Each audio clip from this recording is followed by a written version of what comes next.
Lucha says TNA has been dying since 2002. Yeah, that's all it is. Like, look, until they're dead and gone, I'm not going there with them because they have outlasted everybody. They've been around longer than WCW and ECW combined. They're not going away. And Anthem is committed to, whether people like it or not, Anthem is committed to TNA. And I know that messes with some of the people that want TNA to die because they want to be right about something. Anthem is absolutely committed to this company. They're not giving it up. In fact, Scott D'Amore tried to buy it and they said no. And he tried to buy it and he offered them a lot of money and they turned it down. And people are like, oh, Anthem's eventually just going to give up on this thing. Okay, if that's the case, why didn't they sell it when they had the opportunity? And the reason is because they have information that you guys just don't have. They have access to the books. You don't.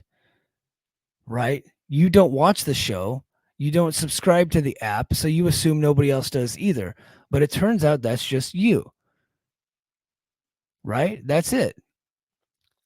Yeah, TNA and Access, they're averaging less than 100,000 viewers now. I don't even know what numbers they're getting because they're not even in the top 150 anymore. But without them, Access averages like 5,000 viewers. It's terrible, right? TNA is by far the most important property that Anthem owns. They have fast networks on every single streaming platform that there is, to include Lights Out Sports. They just started with them. And Sean Merriman told me specifically that TNA is by far the most watched thing on his app. You think that nobody subscribes to TNA Plus because you don't and none of your friends do.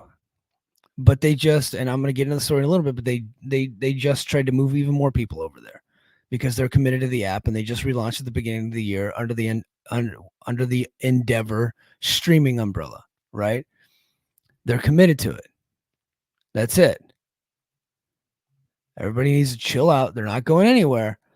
I don't know if they're going to get big. I don't know if they're going to, ever secure like cement themselves as like a solid number 3 like option for people. And I don't know that they're ever going to, be a big time touring brand. None of that's true. But what I do know is that Anthem is committed to the promotion and they're not going away.